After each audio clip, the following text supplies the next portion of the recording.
Cómo una ciudad construida sobre el agua salada y el miedo, sin tierra para arar ni montañas para extraer minerales, se convirtió en la dueña del mundo conocido. La respuesta no yace en la fuerza de sus ejércitos, que apenas existían, sino en un arma mucho más silenciosa y letal, la información. 100 años antes de que los cartógrafos reales se atrevieran a trazar las costas de África, un monje en una celda veneciana dibujó un mapa del mundo con una precisión escalofriante. ¿Cómo? Su tinta no era de roble, sino de secretos. El mismo tipo de secreto que, susurrado en un bazar de Alejandría, podía hacer quebrar 3 bancos en Florencia antes del amanecer. Esta no es la historia de dogos y generales, sino la crónica de una red invisible, un organismo vivo hecho de susurros, mentiras y oro que nació del caos de las lagunas y extendió sus tentáculos desde las brumosas costas de Inglaterra hasta las legendarias ciudades de la seda. Roma construyó calzadas para gobernar el mundo. Venecia construyó rumores para poseerlo. Los primeros agentes de esta república de las sombras no llevaban capas ni dagas. Eran pescadores humildes, hombres con la piel curtida por el sol y la sal, cuyos ojos veían más que solo el movimiento de los peces. Veían las velas de los barcos piratas dálmatas mucho antes de que aparecieran en el horizonte. Notaban el número de soldados en las patrullas bizantinas que exigían tributo, y escuchaban las conversaciones de los marineros extranjeros en las tabernas de los islotes de Torcello y Malamoco. Su pago no era en plata, sino en supervivencia. Un informe a tiempo sobre una incursión pirata significaba que sus familias no serían masacradas. Una advertencia sobre los recaudadores de impuestos bizantinos permitía a los comerciantes de sal ocultar sus mercancías. La sal, ese oro blanco extraído de las mismas aguas que los protegían, fue la primera moneda de cambio de la inteligencia veneciana. Controlar su producción y comercio significaba controlar la vida y la muerte en el norte de Italia. Por eso, los primeros actos de sabotaje no fueron contra ejércitos, sino contra salinas rivales. Los agentes venecianos, disfrazados de comerciantes errantes, provocaban inundaciones en las salinas de Comacchio o difundían rumores sobre la mala calidad de la sal de Cervia, arruinando a sus competidores sin desenvainar una sola espada. Fue una guerra silenciosa, librada en los mercados y en los lodazales, una lección temprana y brutal que Venecia nunca olvidaría. La riqueza es poder, pero la información que protege esa riqueza es la inmortalidad. A medida que la ciudad crecía, también lo hacía su necesidad de conocimiento. Los comerciantes se convirtieron en los ojos y oídos de la República. Cada barco mercante que zarpaba del Gran Canal no solo transportaba mercancías, sino que también era un puesto de avanzada de inteligencia. Sus capitanes tenían instrucciones precisas: registrar el número de barcos en cada puerto, el estado de las fortificaciones, los precios de los cereales, la madera y las especias, y, lo más importante, los rumores en la corte de cada gobernante local. Al regresar, sus informes eran entregados a un magistrado especial, el Bisdomino del Mar, mucho antes de que la mercancía fuera descargada. Un informe sobre una mala cosecha en Apulia podía desencadenar una operación especulativa que llenaría las arcas del Estado. Un rumor sobre la enfermedad de un emir en el norte de África podía posponer una expedición comercial y salvarla de la piratería. En este mundo cruel, el conocimiento no era simplemente poder, era una armadura, y Venecia estaba forjando la suya con el material más duradero de todos: el miedo ajeno y la codicia propia. Los primeros asesinatos políticos fueron tan discretos como las operaciones comerciales que los financiaban. Un competidor de Amalfi, que negociaba un trato exclusivo con el Imperio bizantino, podía resbalar y caer en un canal oscuro durante una noche de niebla. Un líder pirata que se volvía demasiado audaz podía ser envenenado durante un banquete de paz. No había pruebas, solo susurros y convenientes accidentes. La República aprendió a matar con una sonrisa y un contrato en la mano, perfeccionando un arte que la convertiría en el banquero y el verdugo de Europa. ¿Se puede construir una gran civilización sobre cimientos de mentira y miedo? Venecia no se hizo esa pregunta. Simplemente construyó, canal por canal, secreto por secreto, una maravilla flotante sostenida por una red de engaños. La ciudad entera se convirtió en un mecanismo de vigilancia. Los gondoleros escuchaban las conversaciones de sus pasajeros, las cortesanas sonsacaban secretos de alcoba a los embajadores extranjeros, y los sacerdotes informaban sobre las confesiones que pudieran interesar al Estado. Era un sistema nacido de la improvisación desesperada, una telaraña tejida con los hilos de la necesidad. Aún no existía el Consejo de los 10, ni las prisiones de plomo, pero los cimientos de ese futuro paranoico ya se estaban colocando en las aguas turbias de la laguna. Cada ciudadano entendía el pacto no escrito. La prosperidad de la República era su prosperidad, su seguridad era la seguridad de ellos. Y si el precio de esa seguridad era cerrar los ojos ante un ahogamiento conveniente o susurrar una palabra al oído adecuado, era un precio que la mayoría estaba dispuesta a pagar. El miedo al mar y a los enemigos externos unió a los venecianos, convirtiéndolos en un solo organismo con miles de ojos, pero una única y despiadada voluntad. Los primeros días de la Serenísima no fueron serenos, fueron una lucha sangrienta y constante. Una lección de que en el gran tablero de juego del poder, o eres el que mueve las piezas, o eres una pieza que se sacrifica. Y Venecia, desde su mismo nacimiento, decidió que nunca sería un peón. Su tablero era el mar Mediterráneo, y sus piezas eran barcos cargados de especias y verdades a medias. El verdadero juego, el que definiría su destino, estaba a punto de comenzar en el opulento y decadente corazón del mundo oriental, en la ciudad de Constantinopla. Los primeros venecianos eligieron la traición para sobrevivir. Otros eligieron la muerte honorable. En un mundo sin reglas, ¿qué camino tomarías tú? Cuéntanoslo en los comentarios.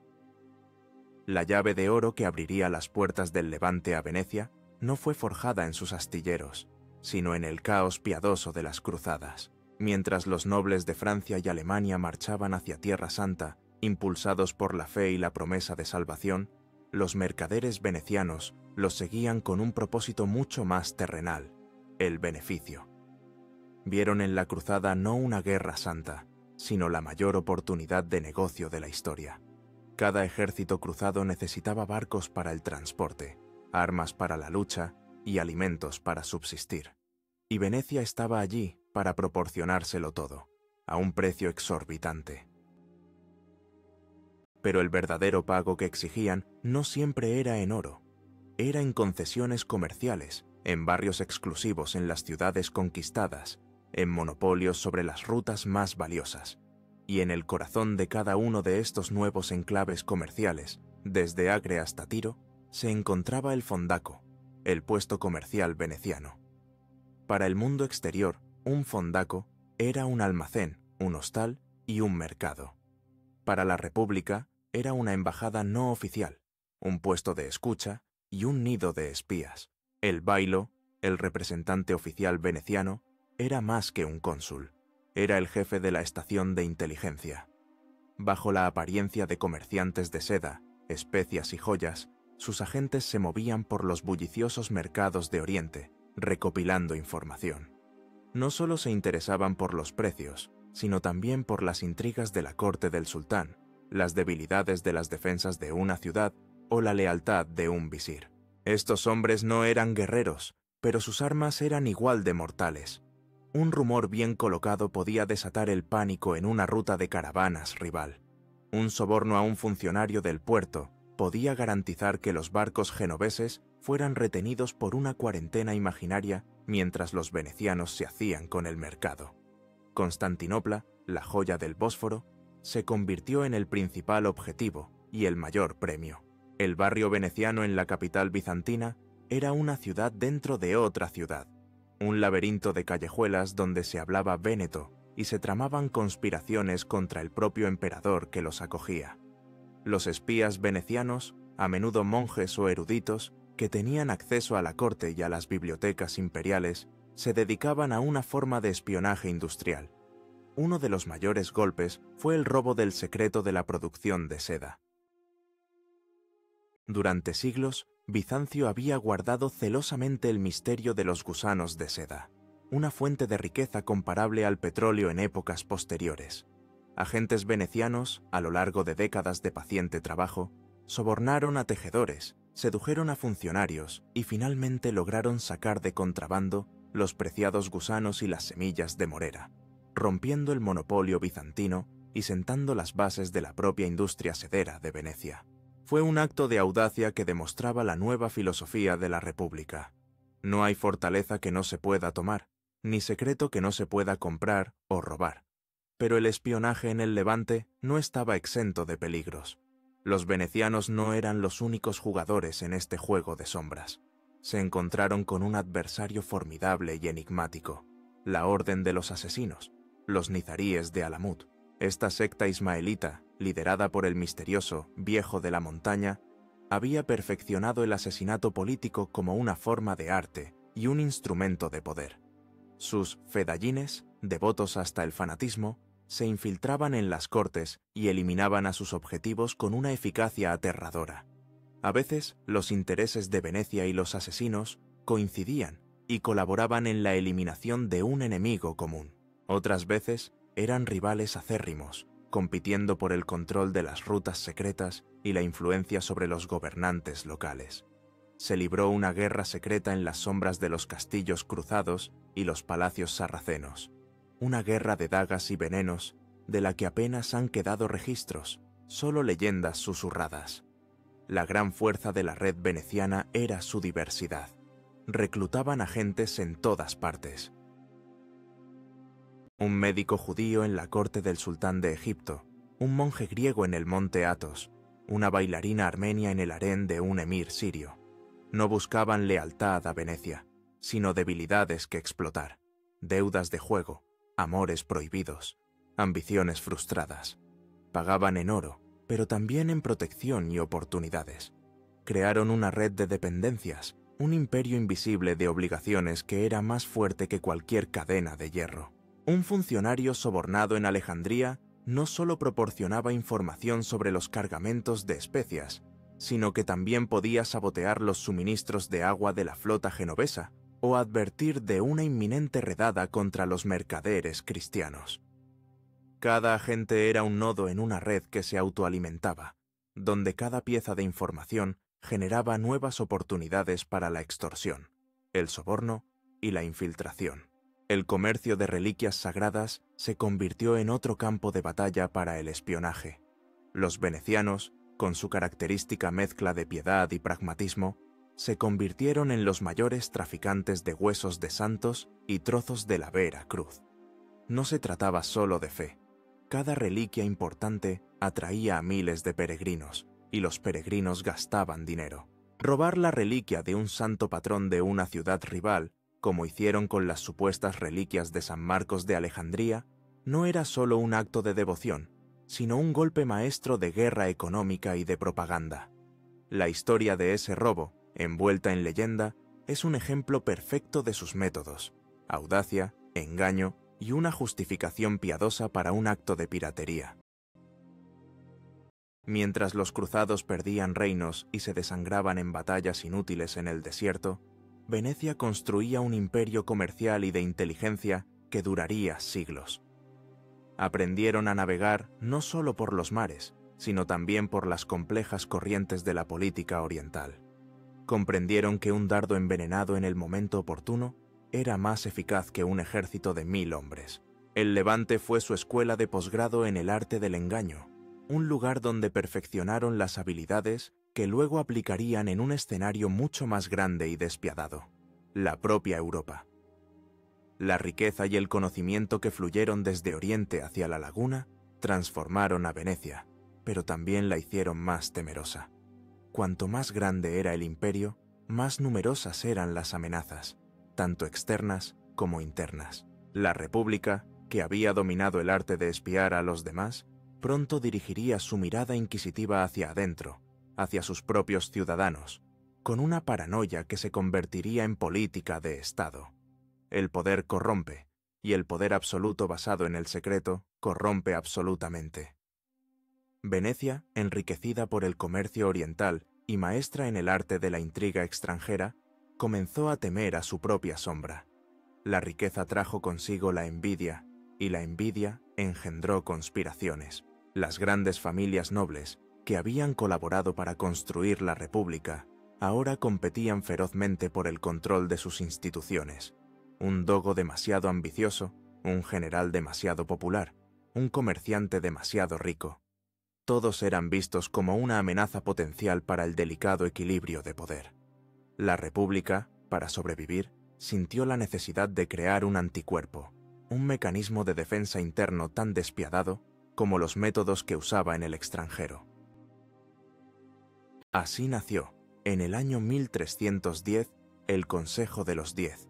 Oficialmente, era un comité temporal creado para investigar la conspiración de Bajamonte Tiepolo. En realidad, se convirtió en una institución permanente, el corazón oscuro del Estado veneciano, una policía secreta con poderes casi ilimitados. Los 10, elegidos entre la nobleza más influyente, operaban en el más absoluto secreto. Podían ordenar arrestos, realizar juicios sin jurado, autorizar torturas y dictar sentencias de muerte que se ejecutaban de inmediato, a menudo por ahogamiento nocturno en la laguna. Eran el sistema inmunológico paranoico de la República, y su lema no oficial podría haber sido: sospecha de todos, no confíes en nadie. Para alimentar esta máquina de paranoia, se creó una vasta red de vigilancia interna. Informantes, conocidos como los sbirri, estaban por todas partes. Se mezclaban con la multitud en el mercado de Rialto, escuchaban en las tabernas, servían en las casas de los nobles. Nadie sabía quién era un informante. Podía ser tu vecino, tu barbero, incluso tu sacerdote. El miedo a ser denunciado se convirtió en una herramienta de control social más eficaz que cualquier ejército, y para facilitar las denuncias, se instalaron por toda la ciudad las infames Bocche di Leone, las bocas de león. Eran buzones de piedra con forma de cabeza de león rugiente, donde cualquier ciudadano podía depositar una acusación anónima contra otro. Una simple nota, a menudo motivada por la envidia personal o una disputa comercial, podía llevar a un hombre a las terribles prisiones del Palacio Ducal, los piombi, los plomos, bajo el techo, o los pozzi, los pozos, en los húmedos sótanos, de donde pocos salían. Otras naciones construían fortalezas para protegerse de los enemigos. Venecia construyó un laberinto de miedo para protegerse de sí misma. ¿Qué harías por la prosperidad de tu país? ¿Traicionar, sobornar o asesinar? Los miembros del Consejo de los 10 no habrían dudado en su respuesta. Para ellos, el Estado lo era todo. El individuo no era nada. Cualquier amenaza, real o imaginaria, debía ser extirpada sin piedad. Esto creó una atmósfera opresiva, donde el lujo y la belleza de la ciudad contrastaban brutalmente con el terror silencioso que impregnaba la vida cotidiana.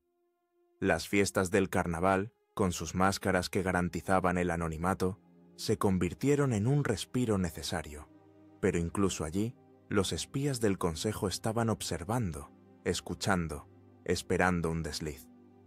La culminación de esta paranoia estatal llegó con la tragedia del dogo Marino Faliero, en 1355. Faliero, un héroe militar de 80 años, elegido para el cargo más alto de la República, se sintió insultado por un joven noble y, en un acto de orgullo herido, conspiró para derrocar al gobierno aristocrático y convertirse en señor absoluto de Venecia.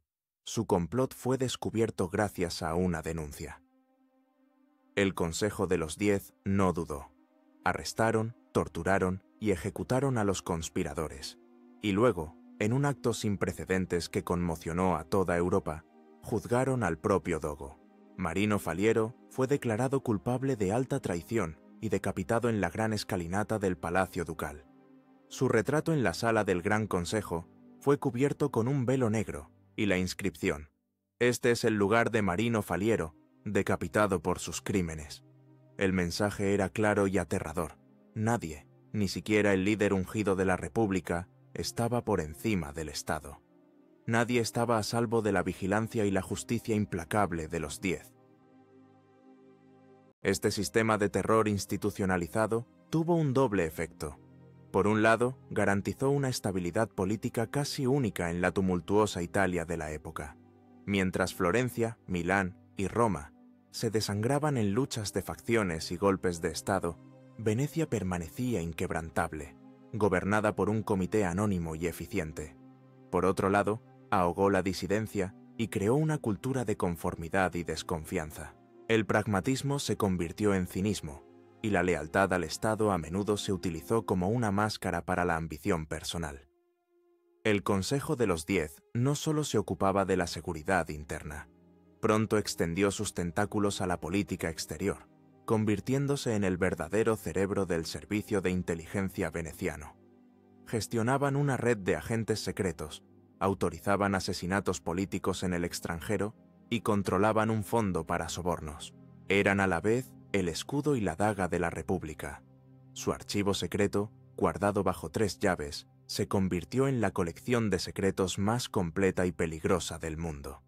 Contenía informes detallados sobre las debilidades de cada monarca europeo, los planos de cada fortaleza importante y los nombres de todos los funcionarios corruptos, desde Londres hasta el Cairo. Este conocimiento era el verdadero tesoro de Venecia, más valioso que todo el oro de sus bóvedas. Pero este poder tenía un coste. La República, al convertirse en un estado policial, perdió parte de su alma. La vibrante comunidad de comerciantes y marineros que había construido la ciudad desde la nada se vio ensombrecida por el miedo.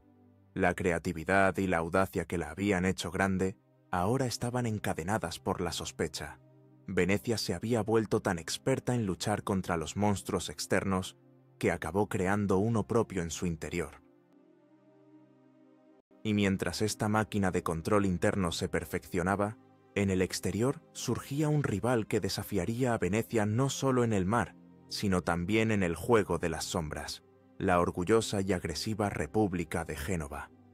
La batalla que se avecinaba sería una guerra total, un duelo a muerte entre los 2 mayores poderes marítimos y las 2 redes de espionaje más sofisticadas de la época.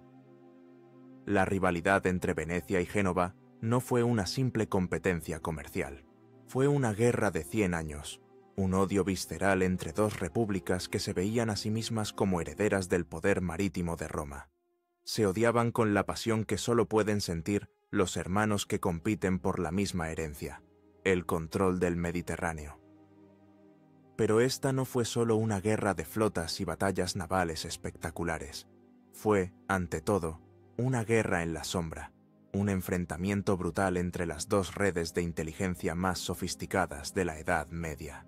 Cada victoria en el mar iba precedida de una victoria silenciosa en los callejones oscuros de los puertos, en las tabernas donde los marineros hablaban demasiado o en los dormitorios de los funcionarios corruptos. Era una partida de ajedrez despiadada, jugada en un tablero que abarcaba desde el Mar Negro hasta el Estrecho de Gibraltar, y cada peón sacrificado era una vida humana. Los agentes venecianos, coordinados por el Consejo de los 10, lanzaron una campaña de sabotaje económico a gran escala contra su rival. Sus espías, disfrazados de comerciantes de lana o peregrinos, se infiltraban en los astilleros genoveses de Pegli. Su misión, provocar incendios, dañar las reservas de madera curada, introducir defectos en la construcción de los nuevos barcos. Un clavo mal puesto en el timón de una galera podía hacerla ingobernable en medio de una tormenta, o, peor aún, en el fragor de la batalla. Otros agentes se concentraban en los centros financieros, difundían rumores falsos en la Bolsa de Brujas o Medina del Campo sobre la inminente bancarrota de los bancos genoveses, provocando el pánico y retiradas masivas de fondos. Podían interceptar un correo que llevaba una orden de pago crucial, retrasándolo lo suficiente como para que una gran transacción colapsara, llevando a la ruina a una docena de mercaderes genoveses. Era una guerra de desgaste, diseñada para desangrar al enemigo económicamente antes de enfrentarlo en el campo de batalla. Génova, por supuesto, respondía con la misma moneda. Sus espías, los famosos corsarios y aventureros lígures, eran maestros de la audacia y la infiltración. Intentaban provocar rebeliones en las colonias venecianas de Creta y Negroponte, prometiendo libertad y apoyo a los señores griegos locales, descontentos con el dominio de la Serenísima. Sus agentes en la propia Venecia intentaban sobornar a los trabajadores del arsenal, el corazón industrial de la República, para obtener los secretos de sus avanzadas técnicas de construcción naval, como el ensamblaje en cadena que permitía a Venecia construir una galera en un solo día.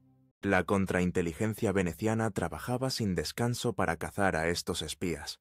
Las detenciones nocturnas, los interrogatorios bajo tortura en los piombi y las ejecuciones secretas se hicieron habituales. A menudo, un cuerpo encontrado flotando en un canal al amanecer era el único signo visible de esta guerra invisible. El juego de los agentes dobles alcanzó un nivel de complejidad vertiginoso. Un agente veneciano podía vender a los genoveses un mapa naval aparentemente valioso, que en realidad los guiaba hacia un bajío peligroso o una emboscada de la flota veneciana. Un agente genovés podía proporcionar información secreta sobre la ruta de un convoy, solo para que los venecianos descubrieran que el verdadero convoy, cargado de riquezas, había tomado una ruta completamente diferente. La desinformación se convirtió en un arma tan poderosa como un cañón. En el mar, la guerra era igualmente despiadada. Los almirantes de ambos bandos eran objetivos prioritarios. Antes de una gran batalla, los agentes intentaban asesinar al comandante enemigo, o, al menos, sembrar la discordia entre sus capitanes. Un rumor sobre la cobardía de un almirante o una acusación de traición podía minar la moral de una flota entera. La información era la clave de la victoria.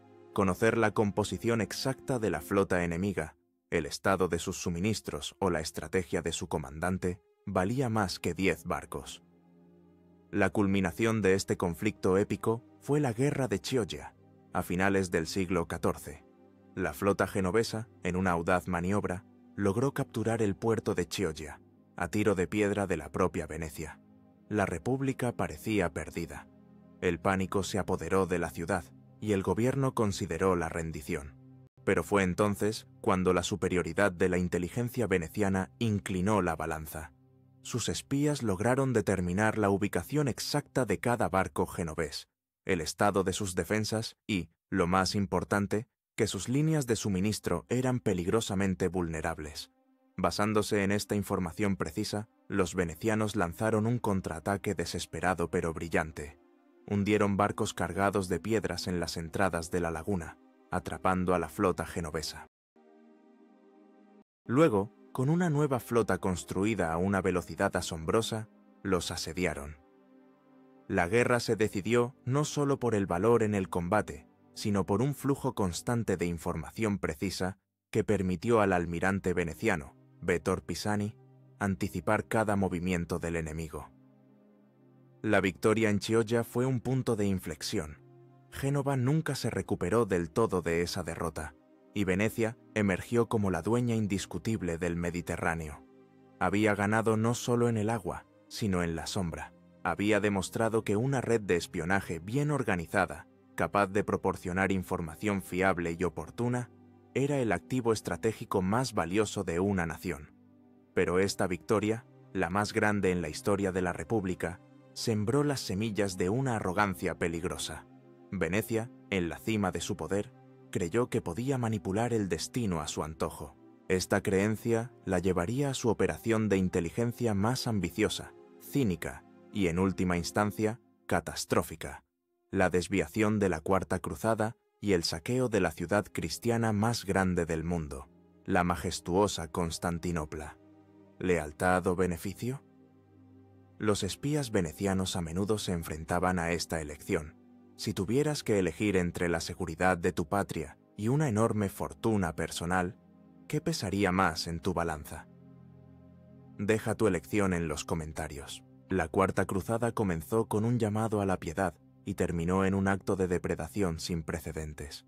La historia oficial, la que se cuenta en los libros de texto, habla de un ejército de nobles caballeros que por una serie de desafortunados accidentes y problemas financieros se desviaron de su objetivo de liberar Jerusalén y terminaron saqueando la capital cristiana de Bizancio.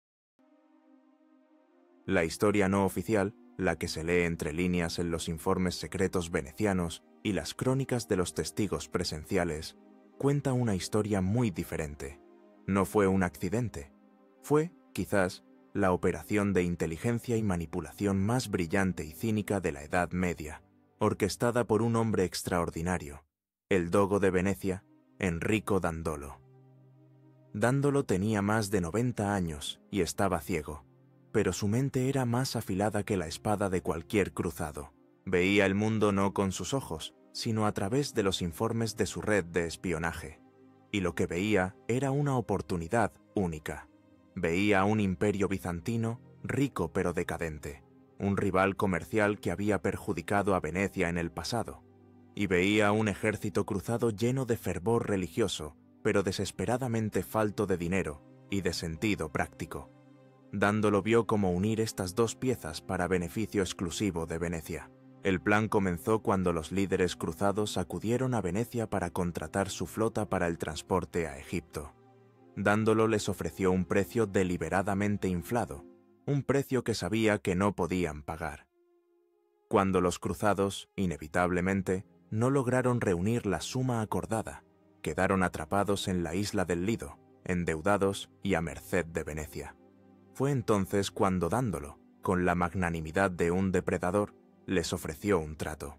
Venecia perdonaría la deuda si los cruzados la ayudaban a resolver un pequeño problema: la reconquista de la ciudad de Zara, una posesión veneciana que se había rebelado. Zara era una ciudad cristiana. Atacarla era un sacrilegio que conllevaba la excomunión, pero los cruzados, desesperados, aceptaron. Fue el primer paso en un camino de compromiso moral que terminaría en catástrofe. Aquí es donde la inteligencia veneciana entró en juego de manera decisiva. Mientras los cruzados estaban ocupados en Zara, apareció un pretendiente al trono bizantino, Alejo Ángelo, con una oferta aún más tentadora. Prometió a los cruzados una cantidad fabulosa de oro, apoyo militar para su cruzada y la reunificación de la Iglesia Ortodoxa con Roma si lo ayudaban a derrocar al emperador usurpador en Constantinopla. ¿Fue una coincidencia? Es poco probable. Los agentes de Dandolo habían estado en contacto con el joven Alejo durante meses, alimentando su ambición y guiando sus pasos. Manipularon a los líderes cruzados, muchos de los cuales ya estaban en la nómina de Venecia, para que aceptaran el plan. Les hablaron de la inmensa riqueza de Constantinopla y de la supuesta facilidad de la conquista. Ocultaron informes que hablaban de las formidables defensas de la ciudad. Era una obra maestra de la desinformación. La flota veneciana, en lugar de navegar hacia Tierra Santa, puso rumbo a la capital bizantina. En el año 1204, los cruzados y los venecianos tomaron la ciudad. Pero cuando el nuevo emperador Alejo no pudo cumplir sus extravagantes promesas financieras, la situación se deterioró. La tensión entre los latinos y los griegos explotó en violencia. Los cruzados, sintiéndose traicionados y movidos por la codicia, hicieron lo impensable. Asaltaron y saquearon brutalmente la ciudad cristiana más grande del mundo. Durante 3 días, Constantinopla fue sometida a una orgía de destrucción. Se quemaron bibliotecas que contenían el saber de la antigüedad, se profanaron iglesias, se masacró a la población civil. Pero el saqueo veneciano no fue un acto de caos ciego. Fue metódico, organizado y dirigido por expertos. Mientras los cruzados se dedicaban al pillaje indiscriminado, los agentes venecianos, con listas precisas en la mano, se dirigieron directamente a los tesoros más valiosos. Robaron la cuadriga, los 4 magníficos caballos de bronce que adornaban el hipódromo, y los enviaron a adornar la Basílica de San Marcos. Se apoderaron de innumerables reliquias sagradas, iconos de oro y manuscritos antiguos. Fue el mayor robo de arte de la historia, disfrazado de cruzada. Venecia fue la gran ganadora. Se quedó con 3/8 partes del Imperio Romano, incluyendo Creta y una cadena de puertos estratégicos que le dieron el control total del comercio oriental.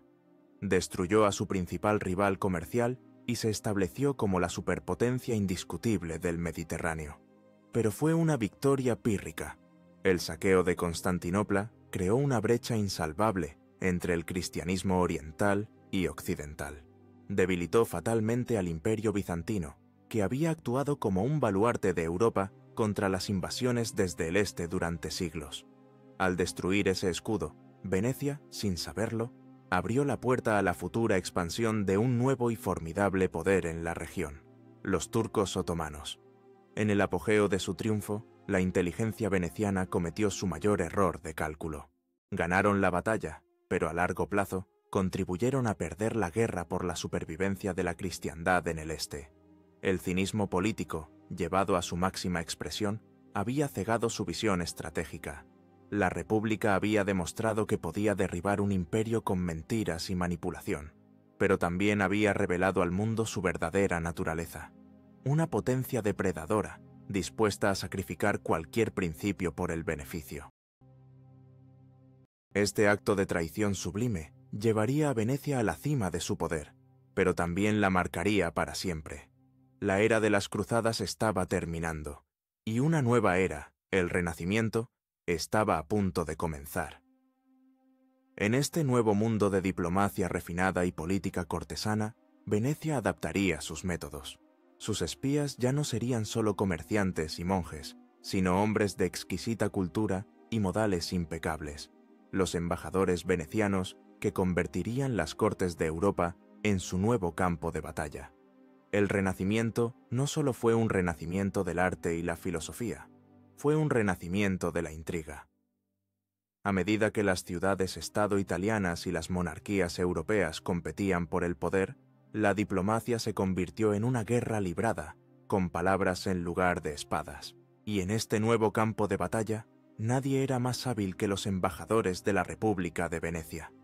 Un embajador veneciano no era simplemente un enviado, era el jefe de una sofisticada estación de inteligencia. Al final de su misión, cada embajador estaba obligado a presentar un informe detallado al Senado, conocido como relazione. Estos informes no eran meros resúmenes de eventos, eran análisis psicológicos y políticos increíblemente profundos del país anfitrión. Describían la geografía, la economía, la fuerza militar, pero sobre todo se centraban en las personalidades de los gobernantes. ¿Era el rey de Francia valiente pero perezoso? ¿Estaba la reina de Inglaterra influenciada por su confesor? ¿Quién era la amante del duque de Milán y qué secretos podía sonsacársele? Los embajadores venecianos creían que para entender un Estado había que entender a las personas que lo gobernaban, con todas sus debilidades, vicios y ambiciones. Estas relazioni, que hoy se conservan en los archivos venecianos, son una de las fuentes históricas más valiosas de la época, una ventana sin precedentes a los pasillos del poder del Renacimiento.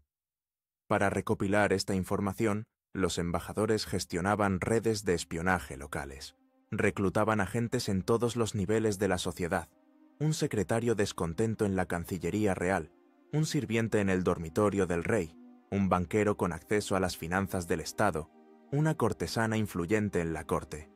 Utilizaban el soborno, el chantaje y la seducción con una habilidad consumada.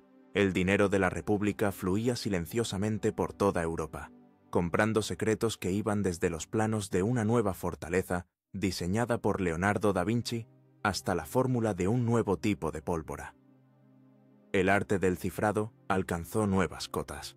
Los despachos enviados desde las embajadas a Venecia estaban escritos en complejos códigos que cambiaban constantemente. Tenían claves para diferentes niveles de secreto, de modo que si un mensajero era capturado y torturado, solo podría revelar la información menos importante. La contrainteligencia, especialmente la del Vaticano, trabajaba sin descanso para descifrar estos códigos, en un juego interminable del gato y el ratón.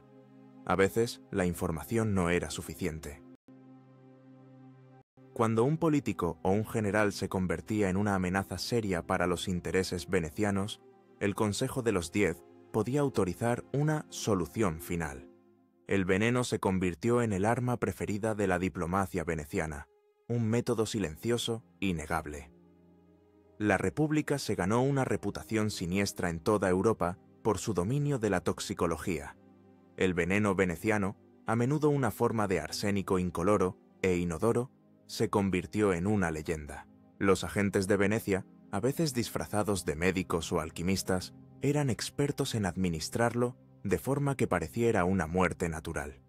Un cardenal rival en Roma podía morir de una indigestión después de una cena, o un general enemigo podía sucumbir a una fiebre repentina en la víspera de una batalla. La intriga se convirtió en un arte, y las cortes de Italia se convirtieron en el escenario de una danza mortal. La Florencia de los Médici, con su propia y sofisticada red de espionaje, era un rival constante. Los agentes venecianos y florentinos competían por la influencia en Roma y Nápoles, tejiendo complejas telarañas de alianzas y traiciones. Un agente podía pretender trabajar para Florencia, mientras en realidad pasaba información a Venecia, y al mismo tiempo era un agente doble que informaba al Papa. Era un mundo de espejos, donde nada era lo que parecía, y la única certeza era que no se podía confiar en nadie. Los embajadores eran a la vez participantes y cronistas de este juego. Sus despachos describen un mundo de lujo y refinamiento superficial que ocultaba una brutalidad despiadada. Asistían a banquetes suntuosos y a estrenos de ópera, discutían sobre filosofía platónica y admiraban nuevas obras de arte, y al mismo tiempo planeaban el asesinato de su anfitrión o el robo de un tratado secreto. Era la quinta esencia de la política renacentista, una mezcla de belleza sublime y crueldad calculada. La información que recopilaban era analizada en Venecia por equipos de expertos. La República fue uno de los primeros estados en comprender la importancia de la inteligencia centralizada. La información de un embajador en Madrid sobre los preparativos de la flota española podía ser cruzada con la de un espía en los astilleros de Lisboa y la de un comerciante en las Azores. Al combinar estas piezas dispares, los analistas venecianos podían obtener una imagen completa de las intenciones españolas y portuguesas en el Atlántico, una información de valor incalculable. Esta maquinaria de inteligencia, refinada y profesionalizada, se convirtió en el principal instrumento de poder de Venecia. Con un ejército terrestre pequeño y una población limitada, la República no podía competir militarmente con las grandes monarquías como Francia o España, pero podía superarlas en astucia. Podía enfrentar a sus enemigos entre sí, financiar a sus rivales, anticipar sus movimientos y explotar sus debilidades. La diplomacia veneciana era un arma de precisión en una era de ejércitos masivos. Sin embargo, mientras Venecia perfeccionaba su juego de intrigas en las cortes europeas, una nueva y formidable amenaza surgía en el este. El Imperio Otomano, que se había expandido sobre las ruinas del Bizancio que Venecia había ayudado a destruir, se estaba convirtiendo en una superpotencia que amenazaba la existencia misma de la República. El enfrentamiento que se avecinaba sería el mayor desafío en la historia de Venecia, una lucha de siglos que se libraría no solo en el mar, sino en el corazón mismo del palacio del sultán, en una guerra de espías sobre un barril de pólvora. El duelo entre la República de Venecia y el Imperio Otomano fue mucho más que un choque de ejércitos. Fue un choque de civilizaciones, una lucha épica por el control del Mediterráneo oriental que duró casi 300 años. Para Venecia no era una guerra de elección, sino de supervivencia. El avance otomano amenazaba con cortar las rutas comerciales que eran la sangre vital de la República. En esta lucha titánica, el arma más importante de Venecia no fue su flota, por poderosa que fuera, sino su red de inteligencia, que se enfrentó al formidable y a menudo subestimado servicio secreto del sultán. La figura central en esta guerra de sombras era el bailo veneciano en Estambul. Su posición era una de las más prestigiosas y peligrosas de la diplomacia veneciana. Oficialmente, era el embajador ante la Sublime Puerta. Extraoficialmente, era el maestro de espías en el corazón del territorio enemigo.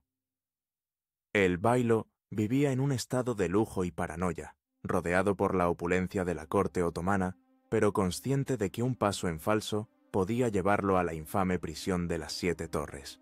Su principal misión era construir una red de agentes dentro de la laberíntica y mortífera burocracia otomana. Reclutar no era fácil, la lealtad al sultán era fuerte y el castigo por la traición era terriblemente creativo. Sin embargo, el Bailo y sus agentes se convirtieron en maestros en explotar las fisuras del sistema otomano, las rivalidades entre los visires, la codicia de los funcionarios menores, las ambiciones de los pashas provinciales y la frustración de las minorías cristianas y judías dentro del imperio. El palacio de Topkapi, el centro neurálgico del poder otomano, se convirtió en el principal objetivo. Los espías venecianos estaban en todas partes. Eran médicos que atendían a los miembros del harén, traductores, dragomanes, que tenían acceso a documentos secretos, comerciantes que vendían artículos de lujo a los eunucos de la corte. Lograron reclutar a genízaros descontentos, a escribas en el diván imperial e incluso, en ocasiones, a visires que jugaban un doble juego, vendiendo información a Venecia a cambio de oro o de la promesa de asilo si caían en desgracia. La información que obtenían era de un valor incalculable: planes de campañas militares, movimientos de la flota, el estado de las defensas de las fortalezas otomanas, las intrigas del harén que podían llevar a la caída de un visir o a la ascensión de otro. Esta información, enviada a Venecia a través de una compleja red de mensajeros y barcos rápidos, a menudo encriptada en cartas comerciales aparentemente inocuas, permitía a la República anticipar los ataques otomanos y preparar sus defensas. Venecia no solo se defendía, también pasó a la ofensiva en la guerra secreta. Sus agentes fomentaban rebeliones en los Balcanes, armando y financiando a los insurgentes griegos y serbios. Practicaban el sabotaje, intentando incendiar los arsenales otomanos en Gálata o contaminar los suministros de galletas de la flota turca antes de una gran campaña. La batalla de Lepanto en 1571, la mayor batalla naval de la era de la galera y una victoria cristiana resonante, no fue solo un triunfo del poder naval, fue también un triunfo de la inteligencia. En los meses previos a la batalla, los espías venecianos proporcionaron a la Liga Santa información crucial sobre el tamaño, la composición y la moral de la flota otomana. Conocían el nombre de casi todos los capitanes turcos y las capacidades de sus barcos. Esta ventaja informativa fue decisiva para la planificación de la batalla y contribuyó enormemente a la victoria. Pero los otomanos no eran adversarios pasivos en este juego. Tenían su propio y eficaz servicio de inteligencia. Sus espías, a menudo corsarios berberiscos o renegados europeos, operaban en la propia Venecia y en sus colonias.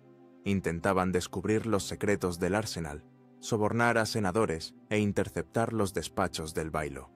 La guerra de contrainteligencia era constante y brutal.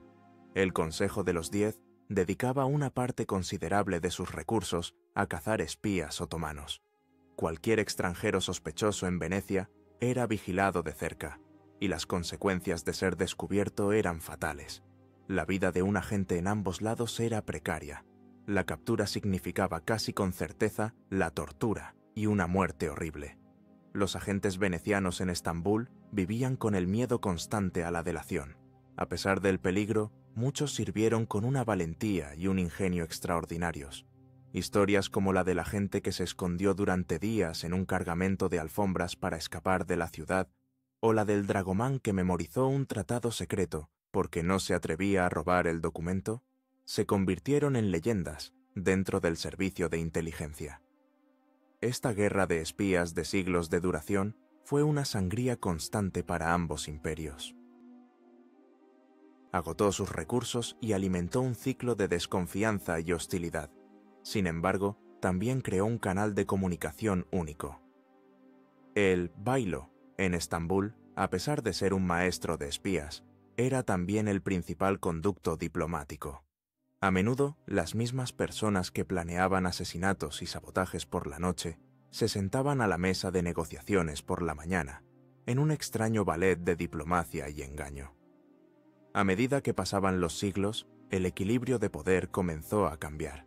El Imperio Otomano entró en un lento declive, mientras que nuevas potencias surgían en Europa. Para Venecia, la amenaza otomana, aunque todavía real, empezó a ser eclipsada por un nuevo y desconcertante desafío. El mundo estaba cambiando de una manera que ni la inteligencia más sofisticada podía prever. Las viejas rutas comerciales del Mediterráneo, que habían sido la fuente de la riqueza y el poder de Venecia, estaban a punto de volverse obsoletas. El futuro ya no estaba en el este, sino en el oeste, más allá de las columnas de Hércules, en las vastas y desconocidas aguas del Océano Atlántico. Si fueras un líder, ¿qué estrategia elegirías en una guerra larga? ¿Buscar una victoria total y aplastante a cualquier coste? ¿O priorizar una paz negociada para salvar vidas? Tu opinión nos importa. Escríbela en los comentarios. Durante siglos, Venecia había sido la dueña de su universo. Su universo era el Mediterráneo, un mar que conocía como la palma de su mano, con sus corrientes, sus vientos, sus puertos y sus secretos. Su red de inteligencia estaba diseñada para dominar este mundo cerrado. Pero a finales del siglo XV, el mundo de repente se hizo inmenso, y Venecia, por primera vez en su historia, empezó a parecer pequeña. El descubrimiento de América por Cristóbal Colón en 1492 y el hallazgo de la ruta marítima a la India por Vasco da Gama en 1498 fueron dos terremotos que destrozaron los cimientos del poder veneciano.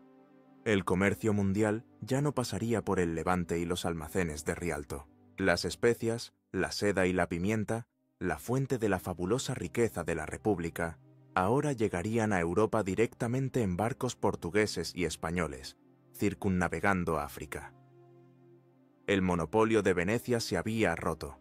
La reacción inicial de la República fue de incredulidad, seguida de un pánico apenas disimulado. Su maquinaria de inteligencia, tan eficaz en las intrigas de las cortes europeas y en los bazares de Oriente, se encontró de repente ante un desafío completamente nuevo.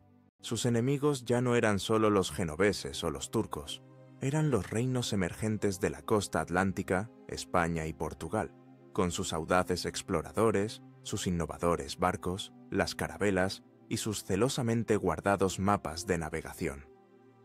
La inteligencia veneciana se lanzó a una carrera desesperada por ponerse al día. Su prioridad número uno era obtener los nuevos mapas.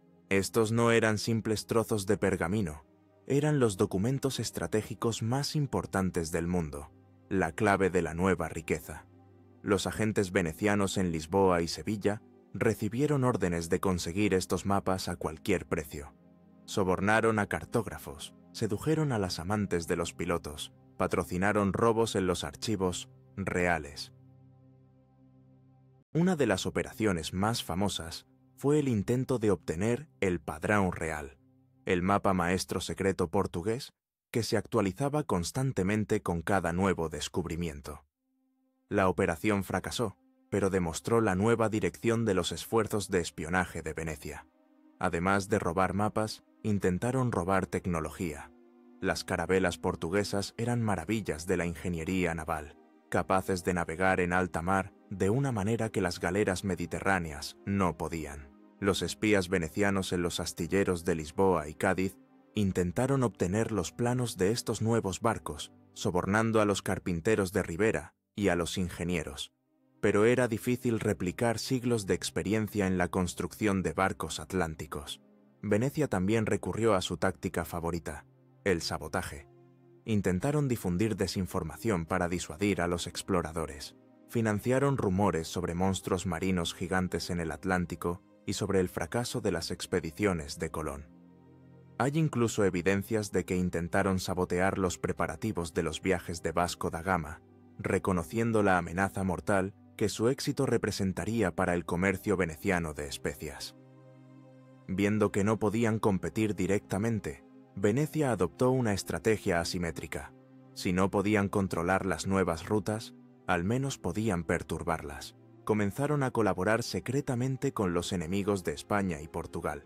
Forjaron alianzas con los corsarios berberiscos del norte de África, proporcionándoles información y refugio a cambio de que atacaran los barcos españoles que regresaban de América cargados de oro y plata.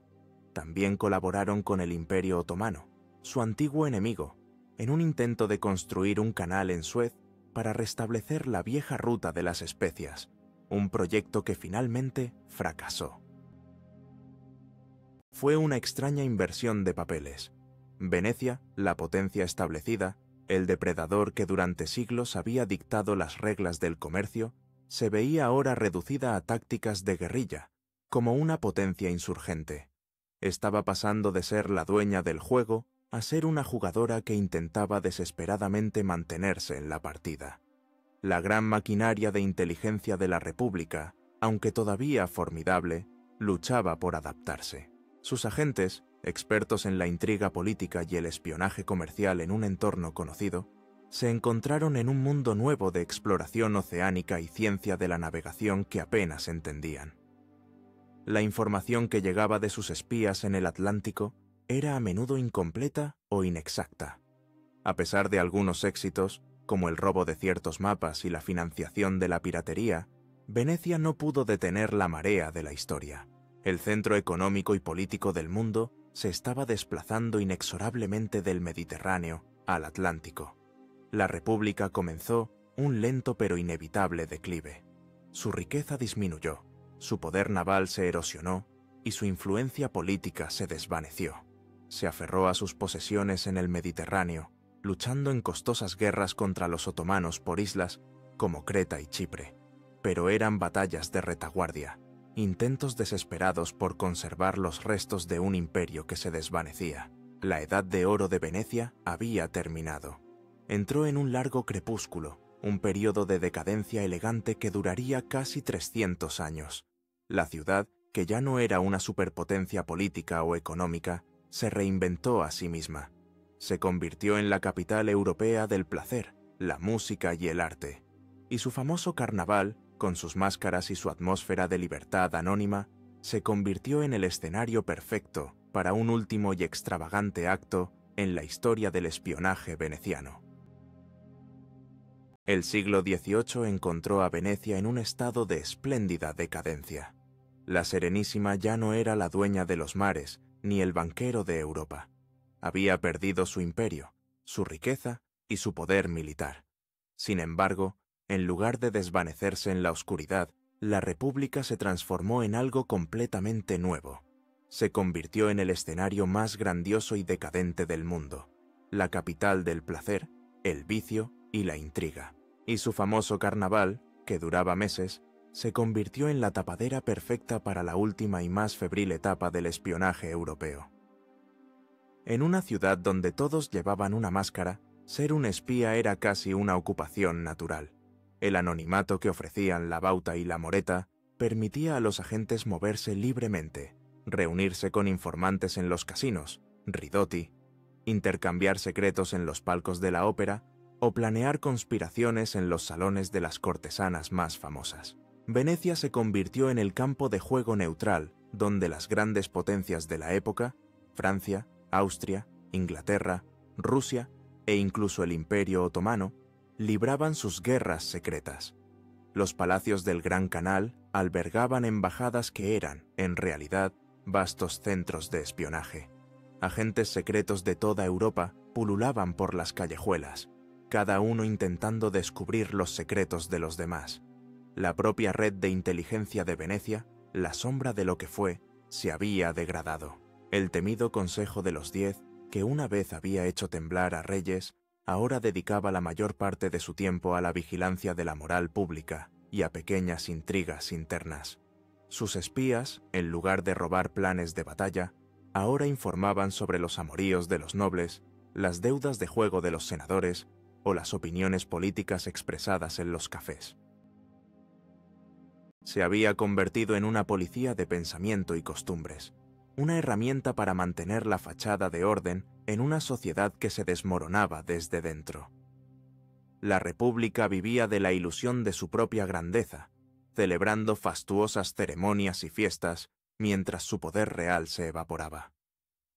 En este mundo de apariencias y engaños surgió una figura que encarnaba perfectamente el espíritu de la época: Giacomo Casanova, aventurero, erudito, estafador, amante legendario y cuando le convenía, espía. Casanova, con su encanto, su inteligencia y su absoluta falta de escrúpulos, era el agente perfecto para una república en decadencia. En un momento dado, fue encarcelado por los inquisidores del Estado en los Plomos por libertinaje y ateísmo. Logró una fuga espectacular y legendaria, humillando a sus captores. Años más tarde, exiliado y sin dinero, se ofreció a servir a los mismos inquisidores que lo habían encarcelado. Lo contrataron como informante. Su misión era mezclarse en la alta sociedad, en las logias masónicas y en los círculos de librepensadores, e informar sobre cualquier actividad subversiva. Casanova jugaba su propio juego, a menudo proporcionando información trivial o exagerada para justificar su sueldo, mientras utilizaba su posición para sus propias aventuras amorosas y financieras. Su carrera como espía fue un reflejo de la propia inteligencia veneciana de la época, cínica, ineficaz y más preocupada por el teatro que por la sustancia. Mientras tanto, la ciudad se deslizaba hacia el olvido político.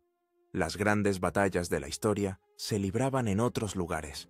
El mundo estaba siendo sacudido por la Revolución Americana y la agitación intelectual de la Ilustración, ideas que apenas penetraban en la atmósfera sofocante y autocomplaciente de la laguna. Venecia se había convertido en un museo viviente, un hermoso anacronismo. El carnaval perpetuo era una máscara para ocultar el rostro de la muerte. Detrás de la alegría frenética y el brillo de los candelabros se sentía un profundo cansancio, una sensación de fin de era. La sociedad veneciana, una vez la más disciplinada y pragmática de Europa, se había entregado a una búsqueda hedonista del placer como única defensa contra la irrelevancia. La maquinaria de espionaje, que había sido forjada como un arma de supervivencia en un mundo hostil, se había convertido en un instrumento de opresión interna y de voyeurismo. Los miles de ojos de la República ya no miraban hacia el exterior, hacia las amenazas y las oportunidades, sino hacia el interior, en una espiral de desconfianza y control mezquino.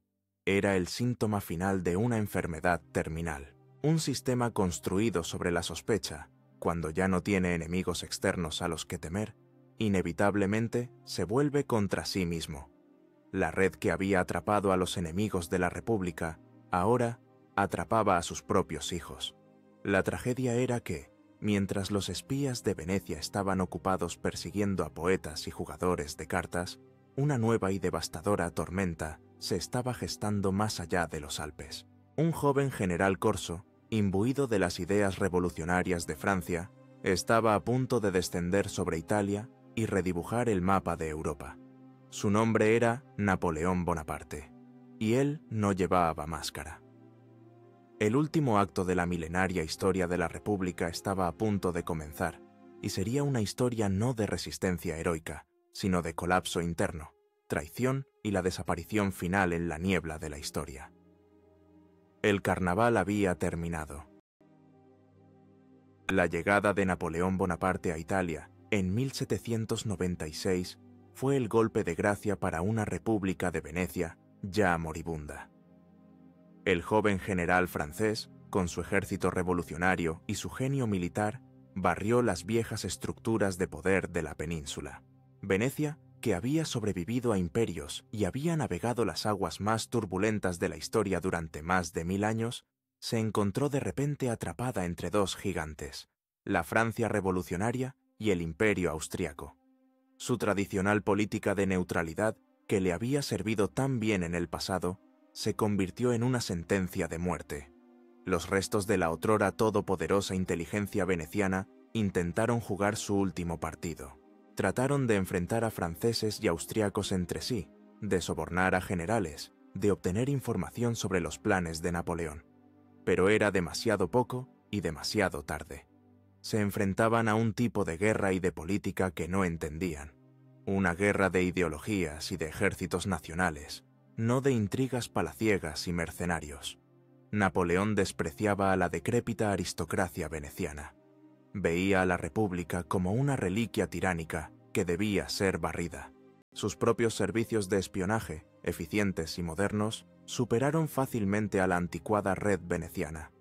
Los agentes franceses se infiltraron en la ciudad, difundiendo propaganda revolucionaria y explotando el descontento de la población contra la oligarquía gobernante. La traición, el arma que Venecia había esgrimido con tanta maestría a lo largo de su historia, se volvió contra ella. A medida que la situación se volvía desesperada, muchos patricios y agentes del Estado comenzaron a pensar en su propia supervivencia. Empezaron a vender los secretos centenarios de la República al mejor postor, ya fueran los franceses o los austriacos. La lealtad, que había sido el pilar del Estado veneciano, se desintegró en un sálvese quien pueda. El sistema, construido sobre la desconfianza, terminó devorándose a sí mismo. En mayo de 1797, ante un ultimátum de Napoleón, el Gran Consejo se reunió por última vez. En una atmósfera de pánico y resignación, el último dogo, Ludovico Manin, abdicó. Con una votación abrumadora, la aristocracia veneciana votó por disolver la República y entregar el poder a un gobierno provisional pro-francés. La Serenísima República de Venecia, la potencia que había dominado el Mediterráneo, desafiado a papas y sultanes y construido un imperio de comercio y secretos, dejó de existir sin que se disparara un solo tiro. Le abrieron las puertas a aquellos que habían jurado defenderla. Fue el final más ignominioso posible.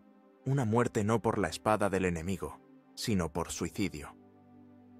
Cuando las tropas francesas entraron en la plaza de San Marcos, no encontraron resistencia. Encontraron una ciudad aturdida, una civilización que se había rendido.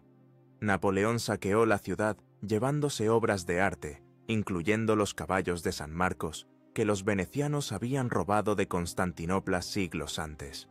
Pero el verdadero tesoro que buscaba era otro: los archivos secretos del Consejo de los 10. Sabía que esos archivos contenían 1000 años de experiencia en el arte del gobierno y el espionaje, un conocimiento de un valor incalculable. Aquí comienza el último misterio. Cuando los franceses llegaron para apoderarse de los archivos, descubrieron que una parte significativa había desaparecido. Algunos documentos fueron quemados apresuradamente por los últimos inquisidores para evitar que cayeran en manos enemigas. Pero otros, los más sensibles, fueron sacados de contrabando de la ciudad. ¿Quién los tomó? ¿Y a dónde fueron? Nunca se ha sabido con certeza. Una leyenda dice que fueron llevados a Austria y se convirtieron en la base del formidable servicio de inteligencia de los Habsburgo. Otra sugiere que fueron comprados por banqueros ingleses y utilizados para construir el poder del Imperio Británico. Lo más probable es que se dispersaran y que su conocimiento fuera absorbido por las nuevas y más poderosas redes de espionaje que dominarían el siglo XIX. La red de inteligencia veneciana no murió del todo, simplemente cambió de dueños. Su legado, sus métodos de análisis, su comprensión de la psicología del poder y su despiadado pragmatismo continuaron influyendo en la historia de forma invisible, como siempre lo habían hecho. Venecia nos enseña una lección intemporal y amarga. Ninguna cantidad de riqueza o conocimiento puede salvar a una nación cuando su élite pierde la voluntad de defender los ideales sobre los que fue fundada. El sistema que construyeron, tan brillante y tan terrible, finalmente cayó víctima de su propio cinismo. La historia de la inteligencia veneciana es la historia de cómo se construye el poder y cómo se pierde. Es un recordatorio de que los imperios, al igual que las personas, pueden morir no solo por la fuerza de sus enemigos, sino por la podredumbre de su propio corazón. El mundo moderno, con su vigilancia digital y sus guerras de información, es un heredero directo de las lecciones aprendidas en los oscuros canales de Venecia. La tecnología ha cambiado, pero la naturaleza humana, con su sed de poder y su talento para el engaño, permanece inalterada. El juego de las sombras continúa. El legado de Venecia fue destruido por la división interna y la pérdida de un propósito común. Hoy nos enfrentamos a desafíos globales que también requieren unidad. Piensa en tu propia comunidad o país. ¿Crees que es más importante la libertad individual absoluta, incluso si genera división, o la solidaridad colectiva para alcanzar metas comunes? Comparte tu elección en los comentarios.